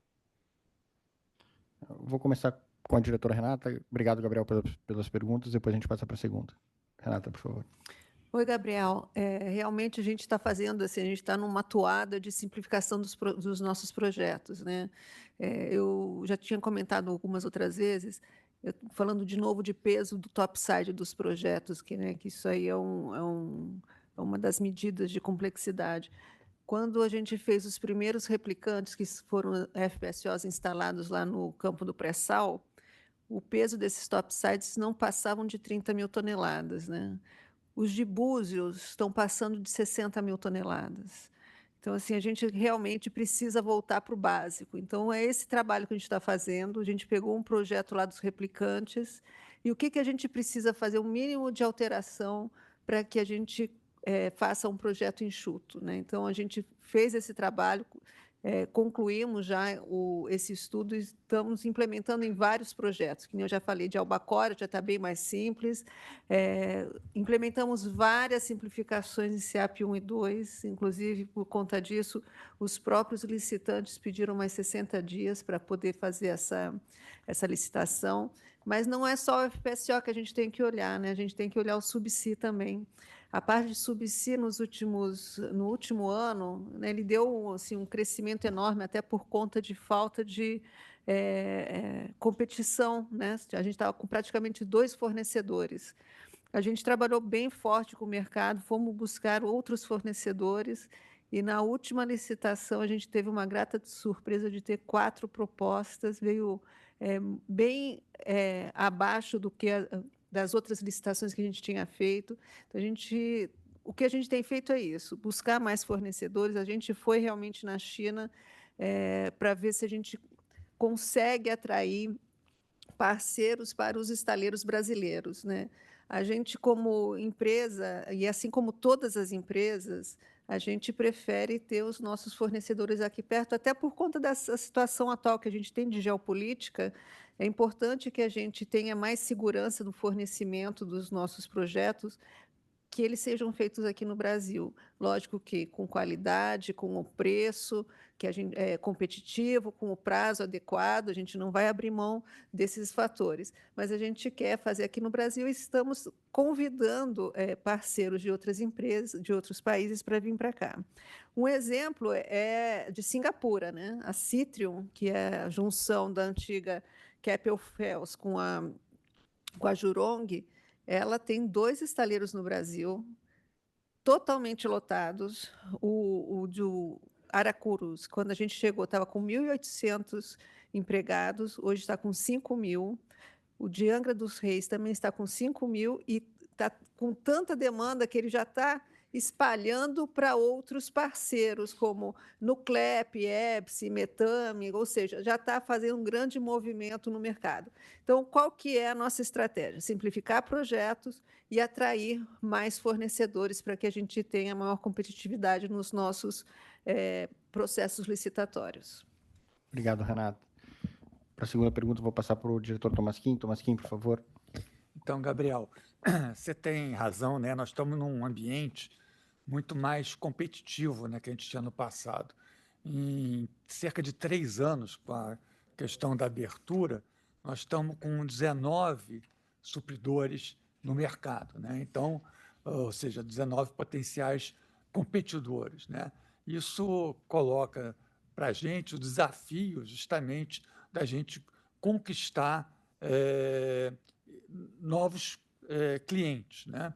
E para isso a gente tem feito uma política bastante agressiva, né, de preços competitivos que tem surtido efeito, né? Nós já anunciamos aí nos últimos períodos uma série de consumidores livres que assinaram contratos com a Petrobras e nós temos aqui, não podemos falar agora, mas estamos em negociação com vários outros, né, e que vão ser anunciados no decorrer aí, conforme forem fechando os contratos.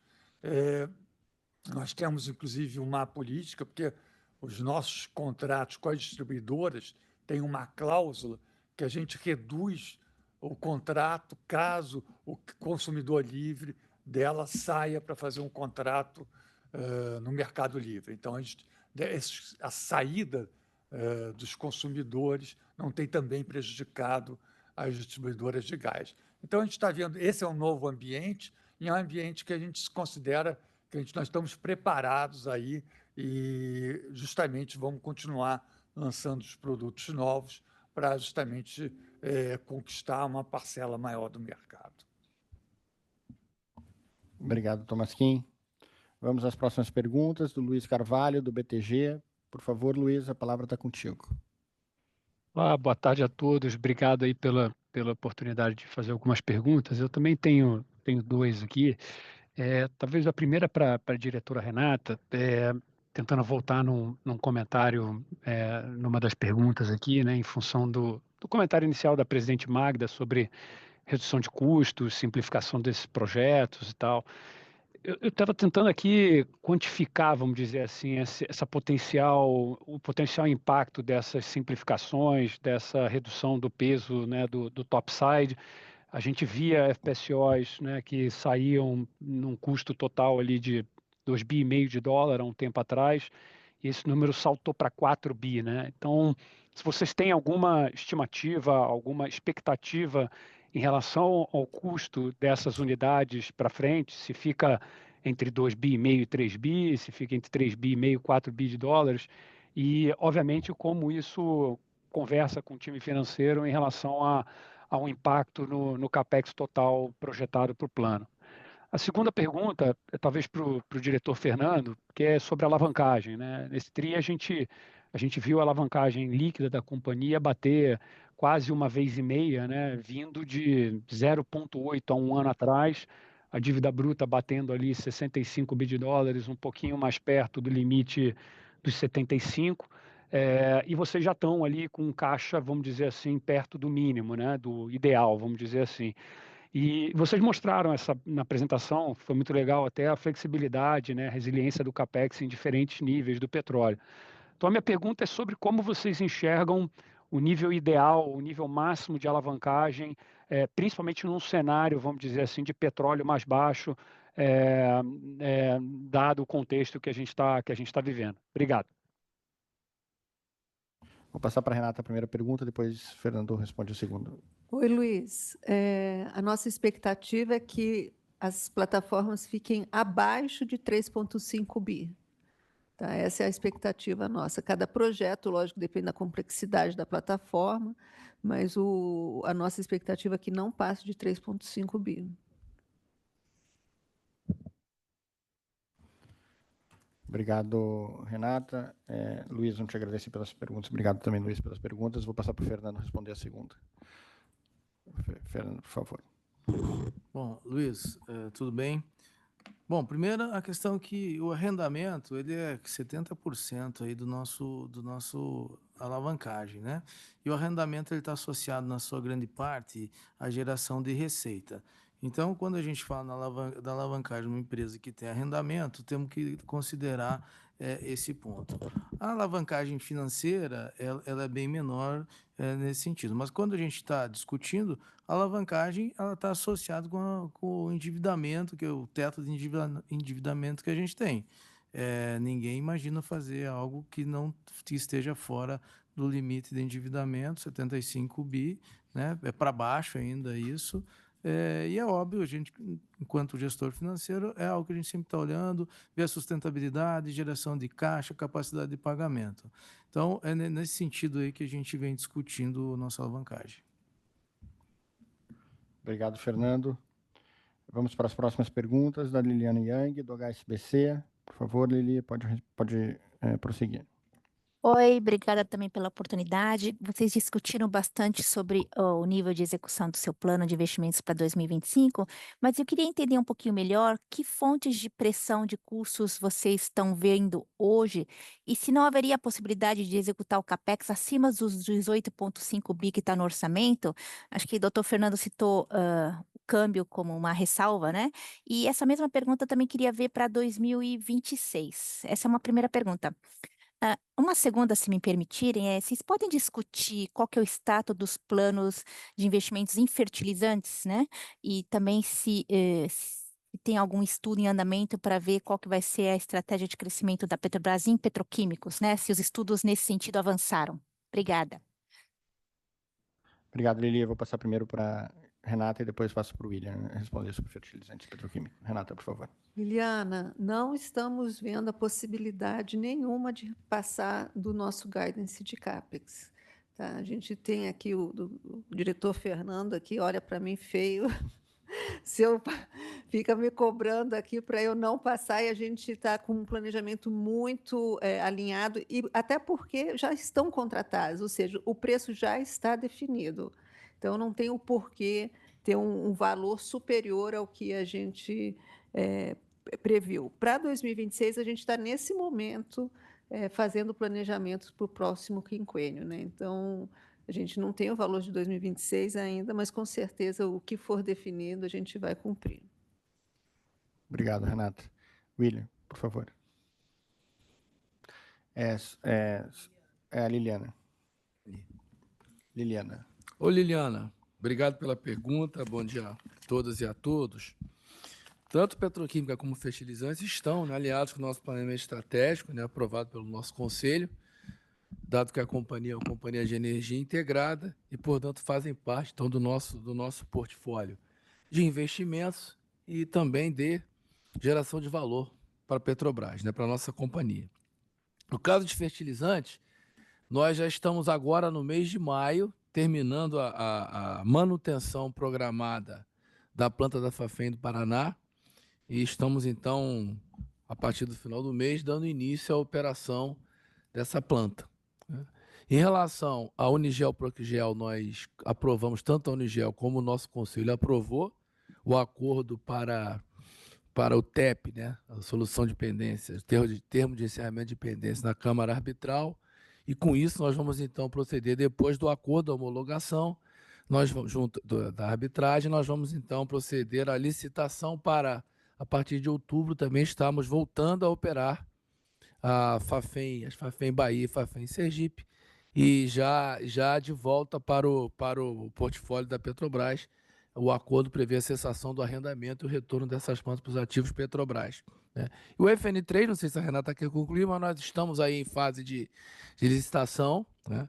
E segue de vento em popa a licitação para que a gente possa dar sequência ao FN3, com o início de algumas atividades já de armazenamento e vendas em 26, né? E o término da planta e operação em plena carga, 28 e 29.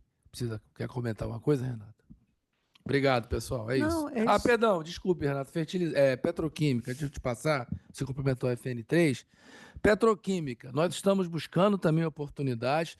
A Braskem anunciou umas 2 ou 3 semanas, como fato relevante, então, o kickoff entre os acionistas Petrobras e Novonor para ampliação do Polo do Rio, do Polo Gasquim do Rio de Janeiro, visto que nós já partimos, então, o trem 1 do Boaventura ex-Comperd, estamos a partir do trem 2, portanto, teremos etano à disposição para uma ampliação de 50% de capacidade de produção de polietileno do Polo do Rio, então, investimento Petrobras Novonor. Temos também, com mais uma sobra que vamos ter de etano no Polo. Estamos analisando, está em fase 1, está em fase de avaliação, né? Plantas de ácido acético, plantas de monoetileno glicol, isso é oportunidade na área de petroquímica. Também, dentro da visão de transição energética, nós já fizemos um teste de produção de eteno verde na RECAP, e estamos, a partir de julho, na RPR, na Refinaria Rio Grandense, que é a nossa refinaria com nossos sócios Braskem e Grupo Ultra. Estamos, a partir de julho, na primeira fase da transformação da refinaria numa biorefinaria, já operando o craqueamento catalítico, que produz gases e naftas para a produção de gasolina de alta octanagem. Já estaremos, então, operando somente com renováveis, esse FCC, esse craqueamento, produzindo a nafta verde, o eteno verde, que são matérias-primas também para a área de petroquímica. Então, nós estamos tanto na área de matéria-prima como na área de plásticos, trabalhando sim em oportunidades, investimentos que gerem valor para a companhia nessa área de petroquímica, até porque, né, cada vez mais essa sinergia e essa integração entre refino e petroquímica vem se fazendo presente a nível mundial nas grandes meias aí de petróleo que são integradas. Renata, por favor. Só complementar o FN3, a gente está com a licitação na rua, com a perspectiva de receber as propostas em junho, e o que eu posso falar é que o mercado está bem animado. A gente está vendo bastante interesse nos 9 pacotes que nós colocamos na rua, muitas perguntas sendo feitas na sala de colaboração lá da Petronect. Então, a gente está bastante animado com esse projeto também. Obrigado, William. Obrigado, Renata. Vamos às próximas perguntas do Regis Cardoso, da XP. Regis, por favor, a palavra está contigo. Obrigado, Eduardo. Obrigado a toda a diretoria da Petrobras pelo espaço para perguntas. Eu tenho uma aqui em particular na produção. Teve um cronograma importante de entrada de plataformas e várias delas ainda estão em ramp-up. Não sei se vocês poderiam talvez comentar aí o que é a trajetória dessa curva de produção ao longo do ano. Eu sei que a gente tem um guidance para a média de 25 fechado, mas imaginando, não sei se ainda tem em algum momento concentração de parada de produção, ou se seria possível talvez comentar o que é o ritmo de produção ali no dezembro, né? Saída de 25 no final do ano, dado o ramp-up dessas plataformas. E talvez eu ia pedir talvez alguns exemplos aí do que tem de eventualmente flexibilidade no plano de investimento para fazer o ajuste nesse preço de petróleo mais baixo que a gente discutia mais no início do call. Eu fiquei aqui ouvindo com a impressão de que talvez tenha um potencial para mudança de escopo nos top sites das plataformas, não sei se já nas contratadas ou talvez as que não estão contratadas lá no horizonte do plano de 5 anos. Obrigado. Posso começar aqui? Silvia e Renata, por favor. Regis, dentro da programação da produção, a gente está com aquela previsão e toda a nossa produção fica dentro de uma análise de risco que tem sido bastante consistente e bastante nos tem dado bastante segurança, né? Então, a gente, ano passado, ficou dentro do guidance, dentro dessa faixa, em 2,7. Estamos prevendo para esse ano de 25, ficarmos na faixa de 2,8. Né? E, com isso, essas plataformas principais, que são as que chegaram de Mero e de Búzios, entrando em produção. Né? Chegando o ramp-up, principalmente Mero 3, lá no segundo trimestre, tá? O Almirante Tamandaré no final de 25 também, e o Mero 4, que é o Alexandre de Gusmão, no ano que vem. Então, isso aí já está dentro da nossa previsão de produção. Né? Fora isso, também os ramp-ups dos projetos de revitalização. Quer dizer, praticamente todos esses estão previstos e todas as paradas de programadas também estão previstas. E a gente pode falar, assim, uma média de 260, 270 mil barris por dia, que é o que a gente deixa por conta das paradas programadas. Isso já está dentro da nossa análise de risco. Tá? Inclusive, eventuais paradas para a ANP e IBAMA, a gente tem buscado fazer essa análise de risco para dar mais segurança nesse resultado de 2,8 até o final de dezembro de 25. Renata. Leandro, a gente não faz alteração em projeto que já está em execução, porque é um inferno para a gente, né? Para a gente aí gera aditivo, gera claim. Então, o projeto que está em execução não se mexe, a menos que seja alguma coisa assim de segurança, conformidade, alguma coisa muito gritante, a gente não muda projeto, a gente muda os projetos que a gente ainda não contratou. Então, a gente está trabalhando fortemente nesses projetos que a gente ainda está em processo de contratação ou ainda vai iniciar o processo de contratação. Tá? Então, e a gente não está vendo mudança por enquanto. Como foi dito, os nossos projetos são resilientes a um Brent de 45, então não tem perspectiva de a gente fazer alteração. Agora, a simplificação, a toada vai ser essa daqui para frente, simplificar os projetos e trazer mais fornecedores para que a gente tenha mais competitividade nos certames. Obrigado, Silvia. Obrigado, Renata. Obrigado, Regis, pelas perguntas. Vamos agora às perguntas do Jorge Gabrich, do Scotiabank. Por favor, Jorge, pode prosseguir. Obrigado, boa tarde aqui para pegar minhas perguntas. Rapidinho, eu queria saber, né, a gente viu o fator de utilização nas refinarias caindo aí no primeiro trimestre. Como é que a gente pode pensar aí na perspectiva de normalização da carga nos próximos trimestres? E a segunda, a gente viu uma tarefa aí, né, bem sucedida na antecipação, né, dos sistemas de produção. Quais os aprendizados aí operacionais e contratuais que foram formalizados para o futuro e se tem alguma oportunidade de algum outro sistema de produção ser adiantado aí que vocês estão olhando? Obrigado. Obrigado pelas perguntas, Jorge. Vou passar primeiro para o William, depois para a Renata. William, por favor. Jorge. Ô Jorge, boa tarde. Obrigado pela pergunta. Na verdade, o nosso fator de utilização ele ficou muito bom. Tá? Eu diria que ele não reduziu. Por quê? Parece um paradoxo, mas não é. A gente conseguiu manter o nosso fator de utilização das refinarias no primeiro trimestre em 90%, acima de 90%, um trabalho muito forte do Refino junto com a área de comercialização e logística da companhia, mesmo, não sei se você lembrou, com a parada para revamp e manutenção programada da Renest. A Renest é uma refinaria que ficou parada durante 60 dias nesse TRI, por quê? A gente fez uma manutenção programada grande, nela paramos destilação, paramos o coque, paramos as 2 unidades de tratamento de diesel e nafta da refinaria e também fizemos o revamp da destilação de 115 para 130 mil, além da manutenção na S-Inox e partida da S-Inox, a unidade de abatimento de enxofre, para possibilitar a gente chegar nos 130 mil.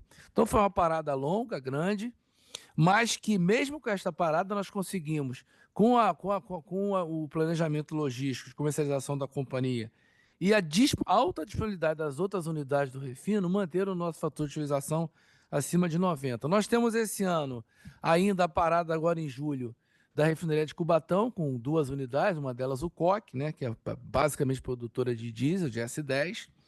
Nós temos também a parada no final do ano para o revamp da Replan, revamp de uma das destilações da Replan. Nós vamos revampar, a Replan vai ser revampada para 73 mil metros cúbicos dia de carga. Nós estamos falando aí de quase 450 mil barris dia, uma grande refinaria, né? Estamos ampliando mais ainda e produzindo mais diesel S10.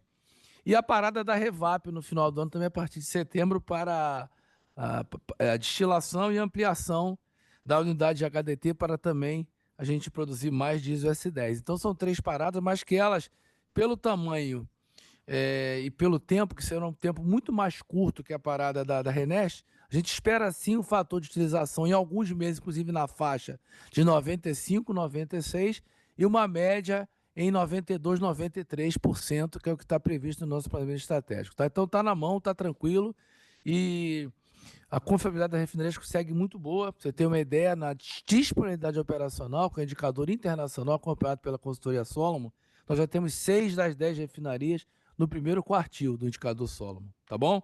Obrigado pela pergunta. Renata.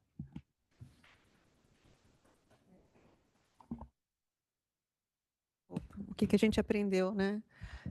Primeiro que a gente está fazendo um acompanhamento muito mais de perto de tudo que é feito nos estaleiros, né? A gente chega até discutir quais as soldas que vão ser feitas naquele dia, né? Então, isso é uma coisa para que a gente realmente tenha... Não se travou? O áudio está indo? Então, a gente... Primeiro é isso, a gente tem feito isso nos estaleiros para que a gente garanta e até antecipe entrega. Assim, a Silvia fala que cada gota de óleo importa, a Magda falou cada dólar, e para mim é cada dia, né? Cada dia de antecipação importa. Então, a gente trabalha constantemente em antecipar. E o que a gente está fazendo de diferente já depois que a plataforma já está pronta? Porque aqui a gente, quando chega a plataforma, você tem que ancorar, você tem que fazer a interligação dos poços através de linhas nas plataformas.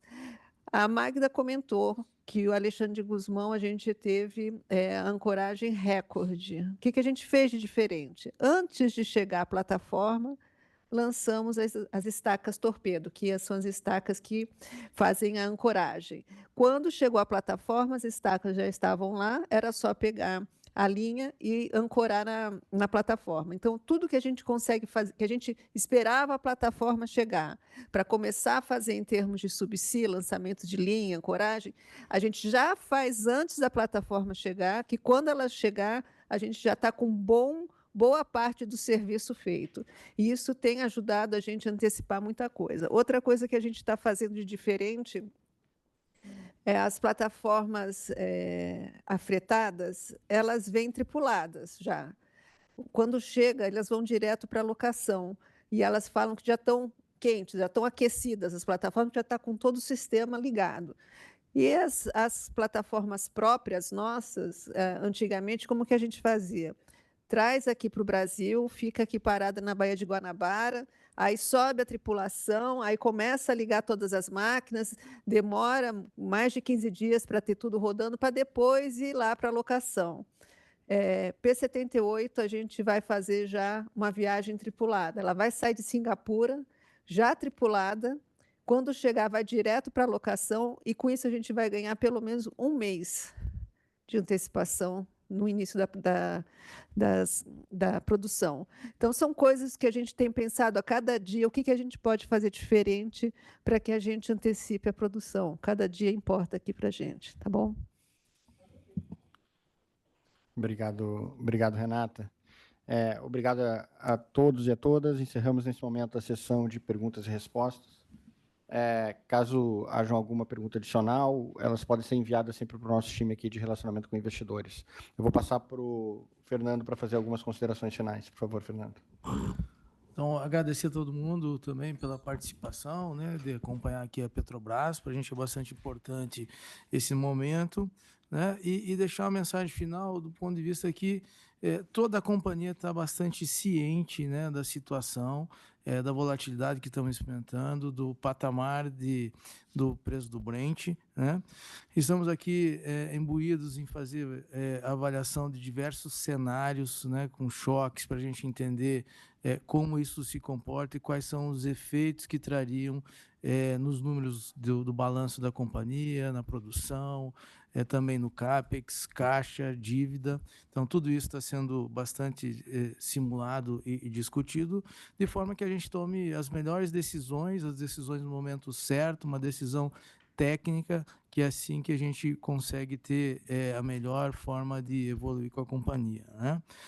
Temos as medidas de austeridade também, que a gente avalia que serão bastante produtivas e estamos em estudos bastante avançados nesse sentido. Isso vai trazer também segurança para a companhia.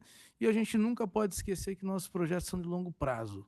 Então, uma decisão de curto prazo, sem considerar o longo prazo, né, de produção, por exemplo, para a gente, entre a exploração e o primeiro óleo, a gente está falando em 7 anos. Então, não é um horizonte tão curto que a gente deve tomar uma decisão. Obviamente, tem que ser considerado, né, para a gente tomar a melhor decisão, mas a gente tem que ter esse horizonte de longo prazo, né? Então, é nesse sentido que estamos trabalhando aqui, toda a diretoria, né, estamos preocupados com esse momento, mas bastante otimistas, tanto com a capacidade de aumento de produção, quanto a resiliência que nós temos aqui, tudo isso já espelhado no nosso planejamento estratégico. Então, desejo um bom dia aí para todos, uma boa semana e até o próximo evento.